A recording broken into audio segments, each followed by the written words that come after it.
So guys, welcome back to my channel. आज की इस वीडियो लेक्चर में हम बात करेंगे France, advent of France in India. देखिए, फ्रांसीसी लोग कब इंडिया में आए थे। लास्ट वीडियो लेक्चर में हमने बात किया था कि सबसे पहले पुर्तगाली लोग इंडिया में आते हैं, पुर्तगाली के बाद जो है डचेस लोग इंडिया में आते हैं, जिसे हम आज के प्रेजेंट में नेदरलैंड नाम से भी जानते हैं। उसके बाद फिर ब्रिटेन लोग यानी कि अंग्रेज लोग आते हैं, उसके बाद डेनमार्क वाले आते हैं और उसके बाद फिर लास्ट में फ्रांस वाले आते हैं। तो यहाँ से हम आज शुरू करेंगे। तो फ्रांस वाले, तो अगर आप मैप में लोकेशन जैसे कि देख पा रहे हैं, ये फ्रांस और ऊपर आप देखिए इंग्लैंड, दोनों आपस में एक बीच में इंग्लिश चैनल है और इन दोनों के बीच में जो है काफ़ी मतलब नैरो डिस्टेंस है, कोई ज़्यादा दूर डिस्टेंस नहीं है। तो दोनों के बीच में फ्रेंडली रिलेशंस भी थे कभी एक टाइम पे। तो इस टाइम पे यहाँ पे चल रहा होता है ऑस्ट्रियन वॉर ऑफ सक्सेशन, यानी कि इसमें यहाँ पे आप देख पा रहे हैं ये ऑस्ट्रिया है और ऑस्ट्रिया में चल रहा होता है वॉर ऑफ सक्सेशन। इसमें बहुत सारी कंट्री पार्टिसिपेट कर रही होती है, तो उनमें से इंग्लैंड और फ्रांस के बीच में भी लड़ाई चल रही होती है इस वॉर ऑफ सक्सेशन के लिए। इससे पहले हमने देखा था फ्रांसीसी आने से पहले जस्ट डैनिश लोग आए थे, यानी कि जो डेनमार्क वाले जो लोग हैं, जैसे कि आप देख पा रहे हैं ये वाले इंडिया पे आए थे। ये आए थे 1615 में और 1745 में अपनी सारी फैक्ट्रीज वगैरह बेच के चल दिए थे। तंजौर में इन्होंने अपनी पहली फैक्ट्री स्टैब्लिश की थी।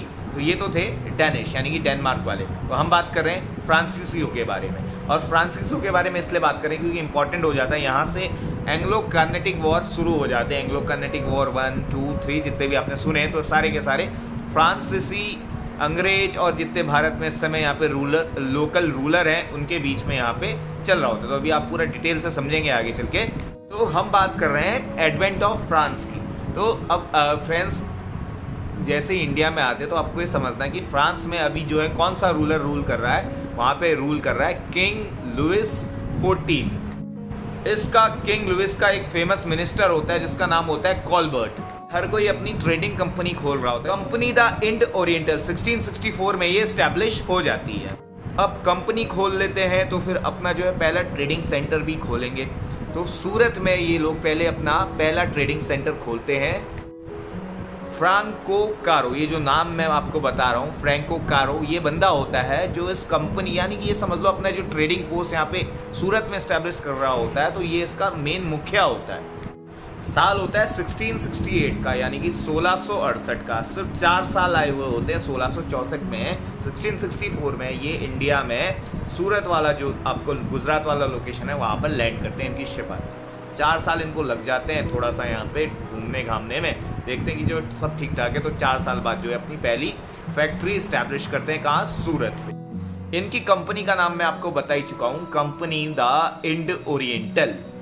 तो पहला अपना ट्रेडिंग सेंटर 1668 में सूरत में खोलते हैं और इनका जो दूसरा ट्रेडिंग सेंटर होता है मसूलीपट्टनम में 1669, ठीक 1 साल बाद। 1673 में यानी कि 4 साल बाद फ्रैंको मार्टिन नाम का जो बंदा होता है वो पूरी की पूरी अपनी कॉलोनी जो है यहाँ पे स्टैब्लिश कर देता है। अभी तक ट्रेडिंग सेंटर चल रहे थे, अभी तक कॉलोनी स्टैब्लिश, इन्होंने यहाँ पे रहना मतलब अपना एक तरह से बस्ती वगैरह स्टैब्लिश नहीं की थी। यहाँ पे फ्रेंच मूल के निवासी यहाँ पे नहीं रहते, ये सिर्फ जो है ट्रेडिंग पर्पस के हिसाब से यहाँ पर रह रहे थे।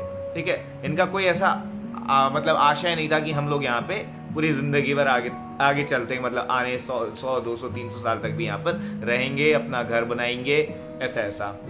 तो फ्रैंको मार्टिन जहाँ पर ये अपना पूरा का पूरा विस्तार करते हैं, यहाँ पे मतलब कॉलोनी का विस्तार करने लग जाता है, कॉलोनी स्टैब्लिश कर देता है। तो वो जो इसकी पर्टिकुलर जिस लैंड में करता है जहाँ पे स्टैब्लिश होते हैं, रहने लगते हैं, घर वर बसते हैं, तो उस एरिया को आज की डेट में बोलते हैं पुडुचेरी। उस समय बोलते थे पौंडीचेरी। 2 ट्रेडिंग सेंटर तो ऑलरेडी ये खोल ही चुके हैं। कहाँ पे? सूरत पे और मसूलीपट्टनम 1668 एंड 1669 रिस्पेक्टिवली। उसके बाद बंगाल में भी अपना ट्रेडिंग सेंटर स्टैब्लिश करते हैं और माहे और कराईकल में भी। तो ये जितने भी ट्रेडिंग सेंटर मैं आपको बता रहा हूँ, 1668 में सूरत, 1669 में मसूलीपट्टनम, जिसे मछलीपट्टनम भी बोलते हैं, आंध्र प्रदेश में ये जगह है। फिर उसके बाद बंगाल में, फिर उसके बाद माहे, कराईकल, ये सारी फ्रेंच कॉलोनियां हैं। अच्छा, आप इसे ऐसे भी समझ सकते हैं कि एक होता है स्थायी यानी कि परमानेंट, ठीक है, और जो ये पहले था, मतलब मैंने आपको बताया पुडुचेरी में इन लोगों ने परमानेंटली रहना शुरू कर दिया था। ठीक है, तो हम ये भी कह सकते हैं कि परमानेंट फैक्ट्री इन्होंने अपनी कहाँ इस्टेब्लिश की थी, पुडुचेरी में, यानी कि इनकी जो कॉलोनी इस्टेब्लिश हो गई थी तो वो पुडुचेरी में। और सूरत में ये टेम्परेरी रह रहे थे, यानी कि अगर मैं बिजनेस में ट्रेड, जैसे कि मैंने बताया था पिछले वीडियो लेक्चर्स में कि यहाँ पे ब्रिटिशर्स क्यों आते थे, क्योंकि उनको व्यापार करना होता था। अब व्यापार में लाभ होगा, अगर यहाँ पे प्रॉफिट होगा तो वो और टिकेंगे, और अगर लॉस होने लग जाएगा तो चल देंगे बोरिया बिस्तर बात के। आपसे कहीं पूछ लिया जाए तो बंगाल में फ्रेंच की कॉलोनी या फ्रेंच का ट्रेडिंग सेंटर कहाँ पे इस्टेब्लिश किया था, वो था चंद्रनगर में। चंद्रनगर जगह है बंगाल में, आपको मालूम होगा। और आपको ये भी मालूम होगा कि पुडुचेरी, जो आज की डेट में पुडुचेरी बोलते हैं हम, वो 3 राज्यों में इसका विस्तार है, इसका एक्सटेंशन है। तमिलनाडु, कर्नाटक, आंध्र प्रदेश। कर्नाटक का तो थोड़ा सा पोर्शन है, केरल में ज्यादातर बसे, यानी कि हम बेसिकली अगर मेजरली कहें तो तमिलनाडु, केरल और आंध्र प्रदेश, इन 3 राज्यों में मेनली बसा हुआ है, मतलब इसका विस्तार है। ये यहाँ पे अगर हम देखें पुडुचेरी अगर आज की डेट में, तो तमिलनाडु, केरल और आंध्र प्रदेश। अब आप अभी तक इतना देख ही चुके हो कि मछलीपट्टनम, सूरत, बंगाल में चंद्रनगर, माहे, कराईकल, पुडुचेरी, इतनी जगह पे इन लोगों ने रहना भी शुरू कर दिया था, ट्रेडिंग सेंटर भी खोल दिए थे। तो अब एक जगह को इनको चुनना था कि जहाँ पे इन सब का जगह का एक हेडक्वार्टर बना जाए, मुख्यालय बनाया जाए। तो उन्होंने ये जगह चुनी पुडुचेरी। और फ्रैंको मार्टिन जो बंदा था उसको इसका पहला क्या बनाया, डायरेक्टर बनाया, डायरेक्टर जनरल बोल लीजिए, महानिदेशक बनाया फ्रैंको मार्टिन। अब यहाँ पर फ्रांस में एंट्री होती है गवर्नर डुप्ले की। डुप्ले तो आपने नाम सुना ही होगा। अगर आपने लास्ट वीडियो लेक्चर मेरी देखी है तो जैसे मैंने अभी बताया कि फ्रांसीसियों ने अपना मुख्यालय किसको बनाया, पुडुचेरी को बनाया। तो वैसे आप लोग मुझे कमेंट सेक्शन में बताइए कि जो पुर्तगाली लोग थे उन लोगों ने अपना मुख्यालय किसे बनाया था। इन दोनों ही यूरोपियन देशों ने जहाँ पे अपना इंडिया में जो मुख्यालय हेडक्वार्टर बनाया था, मेनली जहाँ पे ये लोग रहते थे, तो वहाँ पे इंडिया को जब आज़ादी मिली थी उसके बाद भी इन लोगों ने यहाँ पे नहीं छोड़ा था। इनको एनेक्स किया गया इंडिया के इंडिपेंडेंस के बाद। अब यहाँ से आपके लिए वीडियो हो जाती है इंपॉर्टेंट, क्योंकि यहाँ से शुरू हो रहे हैं कर्नाटिक वॉर, जो कि फ्रांस, इंग्लैंड, अंग्रेजों, फ्रांसियों और भारत के कुछ नवाबों के बीचों में मिलके हुए थे। अगर आप लोग को समझना है कि जो कर्नाटिक वॉर हुए थे ये क्यों हुए थे, तो इसका एक मुख्य रीजन ये है कि यूरोप में ऑस्ट्रिया नाम का देश आप सबने देखा होगा। तो ऑस्ट्रिया में जो वहाँ का रूलर हुआ था उसकी हो जाती है डेथ। अब उसका कोई सक्सेसर, उसका कोई हायर होता नहीं है। तो अब उसके झगड़े के लिए, यानी कि वॉर ऑफ सक्सेशन चल जाता है। जितनी भी यूरोपियन कंट्रीज है, ऑस्ट्रिया एक बीच में देश है, इंग्लैंड, फ्रांस, जितनी भी कंट्रीज है, और बेसिकली ये इंग्लैंड और फ्रांस जहाँ भी अपनी कॉलोनीज बना रही होती हैं, इंडिया में नहीं और देशों में भी, तो इनके बीच में युद्ध होता रहता है, एक दूसरे की शिप को लूट लेते हैं और ऐसी बहुत सारे झगड़े होते हैं। पहला, दूसरा और तीसरा, जैसे ये एंग्लो कर्नाटिक वॉर खत्म होते हैं तो उसके बाद चंद्रनगर, माहे, कराईकल, यनम और पुडुचेरी में 1954 तक फ्रांसीसियों का रूल रहता है। पहला कर्नाटिक वॉर 1746-1748, यानी कि 2 साल तक चलता है, 1746 से लेके 1748। अब देखो, मेन रीजन तो मैंने बता दिया कि ऑस्ट्रियन वॉर ऑफ सक्सेशन जो होता है वो फ्रांस, ये जो कर्नाटिक वॉर है इसका मेन रीजन रहता है। लेकिन जो इमीडिएट रीजन रहता है, जो इंडिया में क्यों होता है, जैसे कि मैंने आपको बताया था कि ये लोग एक दूसरे के जहाज वगैरह लूट लेते हैं, यानी कि जो इनका जो मशीन होती है आने जाने का, जो इनका होता है कन्वेंस, तो उसको ये लूट लेते। तो सबसे पहले ऐसी घटना को अंजाम देता है ब्रिटिश ऑफिसर होता है, एक ब्रिटिश सोल्जर होता है। उस ऑफिसर का नाम होता है बार्नेट। ये क्या करता है बार्नेट, ये जो फ्रांसीसियों की एक जो जहाज है, जो नाव है, युद्ध पोत तो नहीं बोलेंगे, आने जाने के लिए जो इनकी मर्चेंट शिप्स होती हैं, तो उस पर कब्जा कर लेता है। ये जो मैंने आपको बताया ये होता है इमीडिएट कॉज किसका, पहला कर्नाटिक वॉर का। तो ऑलरेडी मैं आपको बता ही चुका हूं कि फ्रांस का इस समय गवर्नर हुआ करता था डुप्ले। अब जैसे ही ब्रिटिशर्स ने फ्रांसियों की जहाज को, जो जलपोत है, जलपोत कहना ज़्यादा सही रहेगा, इसको लूट लिया, तो अब क्योंकि ये नए नए आए थे फ्रांस वाले, तो इन लोगों ने क्या किया, इनकी जहाँ जहाँ पे, जैसे इंडिया में तो यहाँ यहाँ इन जो मैंने आपको लोकेशन बताई, यहाँ पे इन्होंने अपनी कॉलोनी इस्टेब्लिश कर दी थी। अब इनकी और जगह भी कॉलोनी इस्टेब्लिश थी, जैसे मॉरिशियस वगैरह, इंडोनेशिया वगैरह, और जगह भी ऐसी तमाम जगह थी। अंग्रेज भी हुआ करते थे, वो भी हुआ करते थे। तो मॉरिशियस में गवर्नर जो हुआ करता था उस समय, ला बार्देनेस। अब मॉरिशियस का ये गवर्नर ला बार्देनेस और इंडिया में जो गवर्नर था कौन, डुप्ले, इन दोनों ने मिलके जहाँ पे अंग्रेज रहते थे, मद्रास है ना, व्हाइट टाउन ब्लैक टाउन जो बनाया था, उसको कब्जा कर लिया। और डुप्ले ने ये प्रॉमिस किया मद्रास के नवाब को कि ये जो मद्रास हमने छीना है अंग्रेजों से, ये हम तुम्हें सौंप देंगे। अब 1748 में, क्योंकि ये अपना प्रॉमिस पूरा नहीं करता, जैसे कि ये बोलता है नवाब से कि हम जो है तुम्हें मद्रास हैंडओवर कर देंगे। अब मद्रास जो नवाब होता है इस होप में रहता है कि हमको ये मद्रास मिल जाएगा, लेकिन 1748 में क्या होता है, इनके बीच में युद्ध हो जाता है। किसके बीच में, फ्रांसीसियो और नवाब के बीच में। देखना, पहला जो था, पहले अंग्रेज और ये आपस में लड़े और फिर मद्रास को छीना फ्रांसीसियो ने। मद्रास को लेके अब फ्रांसीसी और जो यहाँ का जो मेन जो रूलर है यहाँ पे, इसके बीच में, मद्रास का जो मेन रूलर है, इसके बीच में युद्ध हो जाता है, क्योंकि वो मद्रास देता नहीं है डुप्ले। इस समय जब ये युद्ध हो रहा होता है तो फ्रांस का एक कैप्टन होता है, कैप्टन पैराडाइज, तो उसके नेतृत्व में ये युद्ध हो रहा होता है। किससे, अनवरुद्दीन से। और इसी युद्ध को बोलते हैं बैटल ऑफ सैंथोम। कब होता है, 1748 में। सुना होगा आपने बैटल ऑफ सैंथोम। तो अब आप सुनिए कि अगर आपसे कोई पूछे कि बैटल ऑफ सैंथोम कब हुआ था, तो 1748 में होता। क्यों हुआ था, वो इसलिए हुआ था क्योंकि जो ब्रिटिशर्स थे उन्होंने फ्रांसीसियों का जो है जलपोत, यानी कि जो शिप होता है पानी वाला, उसको छीन लिया था। उसका बदला लेने के लिए जो फ्रांस का गवर्नर था डुप्ले, उसने जो मॉरिशियस में फ्रांस का गवर्नर हुआ करता था उससे हेल्प ली। मॉरिशियस का गवर्नर का नाम है ला बार्देनेस, ये नाम आपको याद रखना है। इन दोनों के बीच में युद्ध होता है, अनवरुद्दीन और फ्रांसीसियो के बीच में। इसी युद्ध को बोलते हैं क्या, बैटल ऑफ सेंट थोमे, यानी कि सेंट थोमे का युद्ध। कब होता है, 1748 में, जिसमें फ्रांसीसी जीत जाते हैं। इसमें एक चीज आपको ये भी याद रखनी कि फ्रांसीसियों की तरफ से जो नेतृत्व कर रहा होता है वो होता है कैप्टन पैराडाइज, और वैसे ही जो यहाँ का जो लोकल यहाँ का रूलर होता है मद्रास का, वहाँ पे जो है उसका नेतृत्व कर रहा होता है महफूज खान, जो कि अनवरुद्दीन का ही एक क्या होता है, एक उसी की आर्मी, यानी कि उसी के किंगडम का एक आदमी होता है। ठीक है, उसी का एक सिपाही होता है, उसी का एक सोल्जर होता है या कमांडर होता है, कुछ भी बोल दीजिए।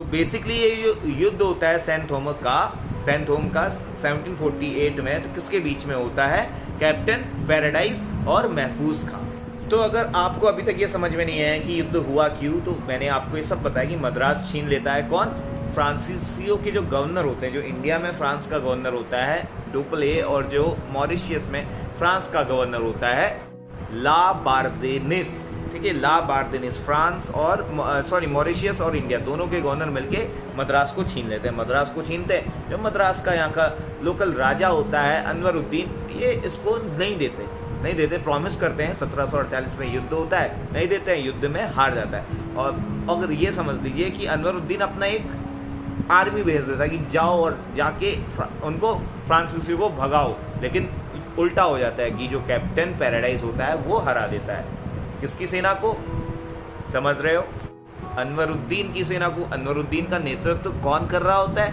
महफूज खान। ठीक है, और इस बैटल को बोलते क्या है, बैटल ऑफ सैंट थोमे। इतना मैंने डिटेल, इतना विस्तार में समझा दिया है, तो अब आप लोग को ये भूलना नहीं होगा। तो अब ध्यान से सुनो इस बात को मित्रों कि ये युद्ध चल ही रहा होता है, मद्रास छीन लिया होता है, वहाँ का जो लोकल रूलर होता है उसको भी हरा देते हैं फ्रांसीसी। और इन द सेम ईयर 1748 में एक्स-ला चैपल की ट्रीटी होती है। कहाँ पे, इंग्लैंड में।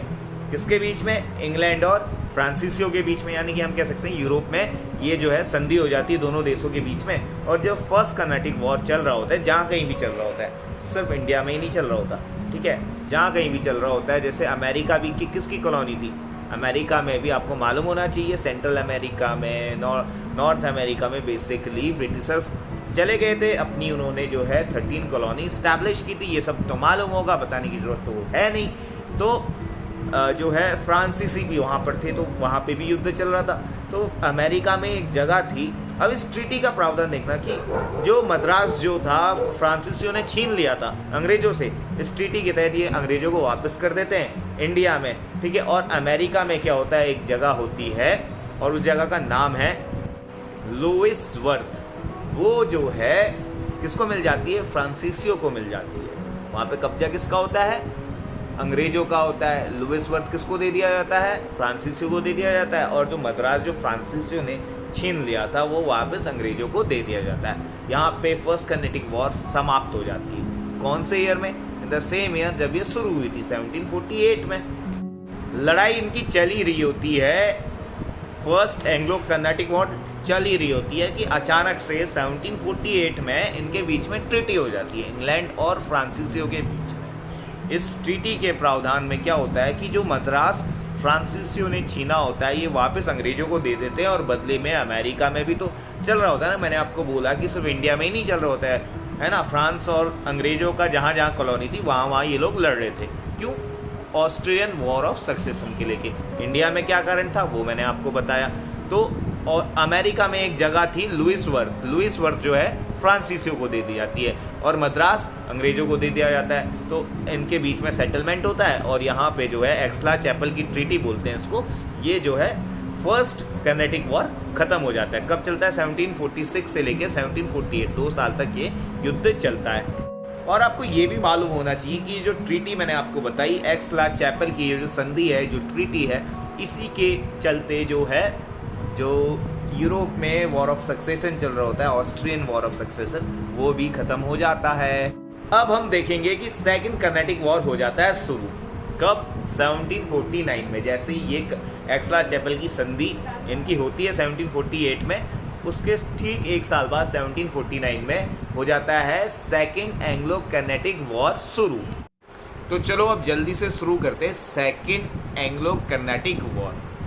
1749 से शुरू होता है, 1754 तक ये चलता है। 5 साल तक करीबन ये सेकंड एंग्लो कर्नाटिक वॉर चलता है। अब ये चलता क्यों है, एक तरफ होता है कर्नाटक के वॉर ऑफ सक्सेशन के लिए युद्ध और एक तरफ होता है हैदराबाद के वॉर ऑफ सक्सेशन के लिए युद्ध। अब इन दोनों युद्धों को आप जरा गौर से देखिएगा, ठीक है। तो ये जो कर्नाटक वाला युद्ध है, यहाँ पर एक तरफ तो होता है कौन, अनवरुद्दीन, वही अनवरुद्दीन जिसको मना कर दिया था फ्रांसीसियों ने मद्रास देने से, ठीक है। अब फ्रांसीसियों ने जब मना कर दिया था तो अनवरुद्दीन ने अपनी सेना भेज दी थी, जिस सेना को फ्रांसीसियों ने हरा दिया था। अब तो जाहिर सी बात है कि फ्रांसीसी तो इसका सपोर्ट करेंगे नहीं, ठीक है, अनवरुद्दीन का सपोर्ट करेंगे नहीं, तो अनवरुद्दीन के अगेंस्ट हो जाते हैं। अब अनवरुद्दीन के अगेंस्ट एक तो फ्रांसीसी हो गए और दूसरा अगेंस्ट कौन होता है, जो दूसरी तरफ का, जो दूसरे पाले का जो होता है, जो चाहता है कि मैं यहाँ पे कर्नाटक का रूलर बनूं। उस बंदे का नाम होता है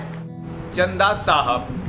तो आपने देखा चंदा साहब एक तरफ और एक तरफ कौन, अनवरुद्दीन, ठीक है। और चंदा साहब को सपोर्ट कौन कर रहा है, फ्रांसीसी, कौन, डुप्ले, फ्रांस का जो फ्रांसीसी जो गवर्नर था भारत में उस समय, डुप्ले। तो डुप्ले सपोर्ट कर रहा था किसको, ये चंदा साहिब को सपोर्ट कर रहा था। तो चंदा साहिब को सपोर्ट कर रहा था और अगेंस्ट में किसके था, अनवरुद्दीन के। अब इस तरफ जो मैंने बताया था हैदराबाद वाला, हैदराबाद में भी डुप्ले किसको सपोर्ट कर रहा होता है, मुजफ्फर जंग को। और मुजफ्फर जंग के अगेंस्ट कौन होता है, नासिर जंग, ठीक है। नासिर जंग और मुजफ्फर जंग के दोनों के बीच में संघर्ष होता है, किसको लेके, हैदराबाद की गद्दी को लेके, कि हैदराबाद में अगला जो सक्सेसर है, जो हैदराबाद में कौन रूल करेगा, हैदराबाद का राजा कौन, नासिर जंग या मुजफ्फर जंग। तो डुप्ले सपोर्ट करता है किसको, मुजफ्फर जंग को, ठीक है। तो अब देखना एक तरफ मतलब एक साइड पे मुजफ्फर जंग हो गया और जो है कर्नाटक में किसको सपोर्ट कर रहा था, डुप्ले, चंदा साहिब को, ठीक है। चंदा साहिब, मुजफ्फर जंग और डुप्ले की कंबाइंड जो है सेना, ठीक है। इन तीनों की सेना जो है एक एक करके सबसे पहले कर्नाटक में किसको हराती है, कर्नाटक में ये हराती है अनवरुद्दीन को। अब अनवरुद्दीन को हरा भी देती है और उसको अनवरुद्दीन को मार भी देती है। और अब कर्नाटक का राजा कौन बन जाता है, चंदा साहिब। तो इस लड़ाई को, ये जो कंबाइंड फोर्स होती है मुजफ्फर जंग, चंदा साहिब और डुप्ले की, ये जो तीनों आपस में सेनाएं मिली होती है, तो सबसे पहले इसको बोलते हैं बैटल ऑफ अंबुर, यानी कि अंबुर का युद्ध।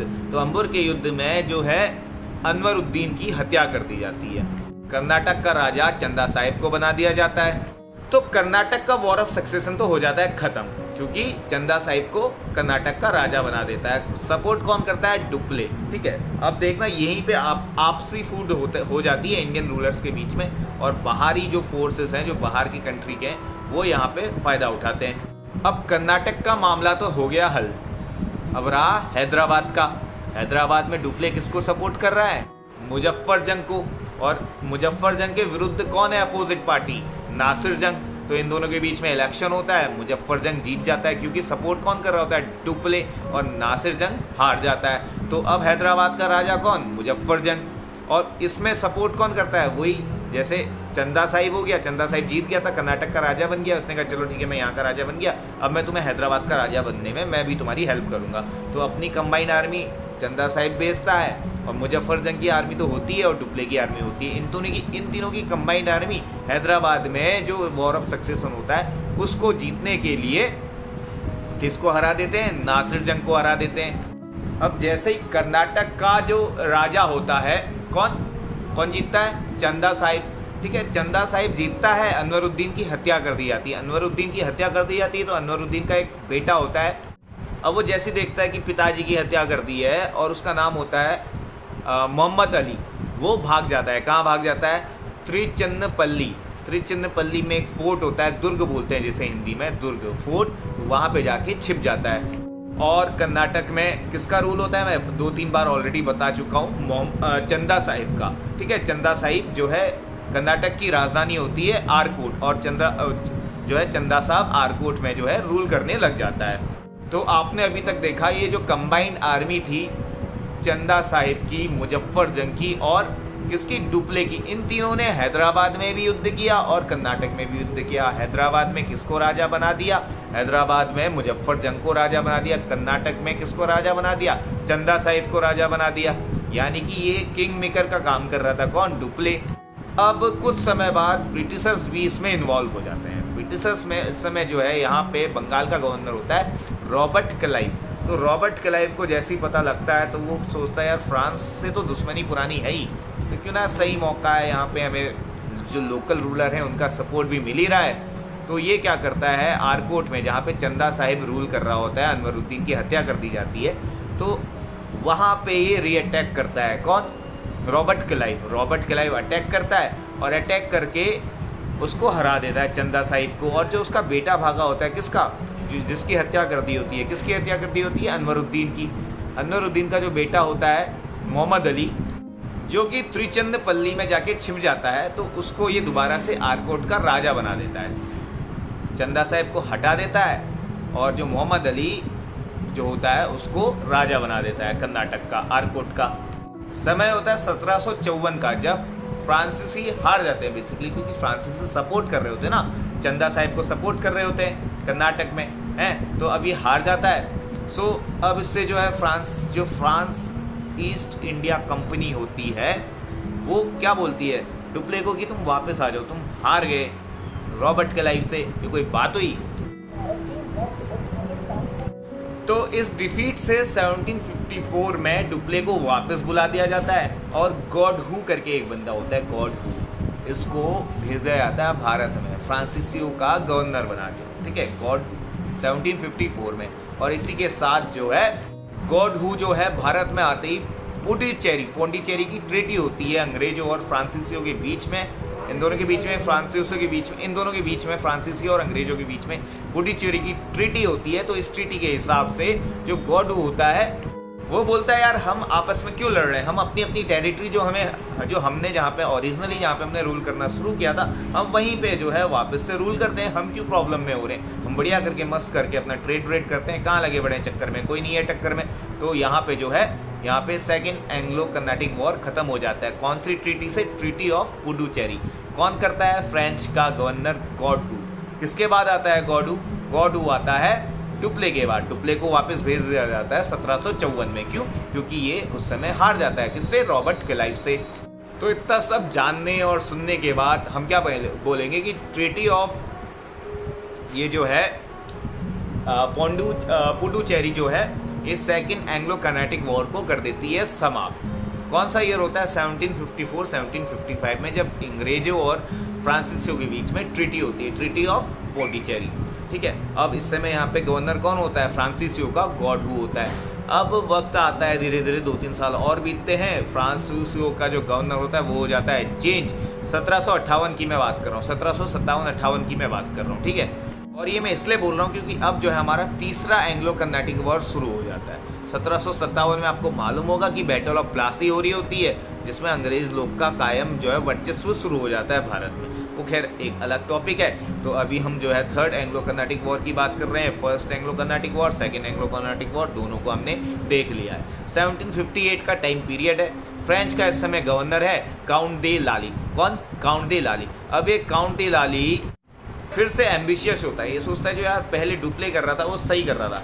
ये जो बीच में आया, जो दूसरा गवर्नर आया है, जो मेरा जो प्रीडिसेसर यानी कि जो मुझसे पूर्व में यहाँ पे गवर्नर आया, कौन बन के आया? गॉडहू। तो ये तो इसने बेकार किया संधि करके, ये फिर से जो है लड़ने झगड़ने वाला संघर्ष शुरू कर देता है अंग्रेजों और फ्रांसीसियों के बीच में। तो पुडुचेरी में एक फोर्ट है, किला है सेंट डेविड। सेंट डेविड को ये छीन लेता है, लेकिन मद्रास को जीतने में वो असफल रहता है, क्योंकि मैंने आपको बताया ये फिर से एम्बिशियस होता है, ये फिर से युद्ध रणनीति वगैरह के चक्कर में रहता है। तो ये बिल्कुल भी नहीं चाहता है कि पीस और शांति बनी रहे। तो देखा हमने कि फर्स्ट एंग्लो कर्नाटिक वॉर के बाद मद्रास वापस से अंग्रेजों को मिल जाता है। ठीक है, ट्रीटी ऑफ एक्सला चैपल। तो अब इसमें ये जो गवर्नर होता है काउंट डी लाली फ्रांस का, ये बोलता है यार हमें वापस चाहिए वो जो टेरिटरी हमने जो एक्सला चैपल की ट्रीटी में हमने दे दी थी ना, वो हमने गलती कर दी थी, इसलिए जो है हमारा जो है फिर से यहाँ पे मद्रास में अधिकार होना चाहिए। अब पुडुचेरी में जो फोर्ट सेंट डेविड होता है उसको तो ये छीन लेता है, उस पर कंक्वर कर लेता है, लेकिन मद्रास को छीनने में ये असफल रहता है। He became unsuccessful. क्यों? क्योंकि इस समय अंग्रेज भी बहुत ज़्यादा शक्तिशाली और बहुत ज़्यादा पावरफुल हो ही जाते हैं, क्योंकि 1757 में बैटल ऑफ प्लासी वो ऑलरेडी जीत चुके होते हैं, उनमें एक आत्मविश्वास पहले से भरा होता है, दे बिकम वेरी कॉन्फिडेंट। और आपको मालूम होना चाहिए जो मैं बैटल ऑफ प्लासी बोल रहा हूँ, तो बैटल ऑफ प्लासी होता है बेसिकली बंगाल को लेकर। ठीक है, बंगाल में उस समय का गवर्नर होता है सिराजुद्दौला। सिराजुद्दौला और अंग्रेजों के बीच में लड़ाई होती है और सिराजुद्दौला हार जाता है। ये होती है बैटल ऑफ प्लासी। तो ये बैटल ऑफ प्लासी के साथ साथ ही क्या होता है कि अंग्रेज जो होते हैं ज़्यादा पावरफुल हो जाते हैं और फ्रांसीसियों को भी हरा देते हैं। इससे क्या होता है जो दक्कन है, जो साउथ वाला जो पोर्शन है, वहाँ पे फ्रांसीसियों की जो पावर है वो हो जाती है कमज़ोर। और फिर अभी 1764 में एक वॉर और आएगा जिसको हम बोलते हैं बैटल ऑफ बक्सर। जब यहाँ पे फाइनली ब्रिटिशर्स अच्छे से जीत जाते हैं, फिर तब तो जो है सुप्रीम पावर हो ही जाती है इंडिया में। कौन? ब्रिटिशर।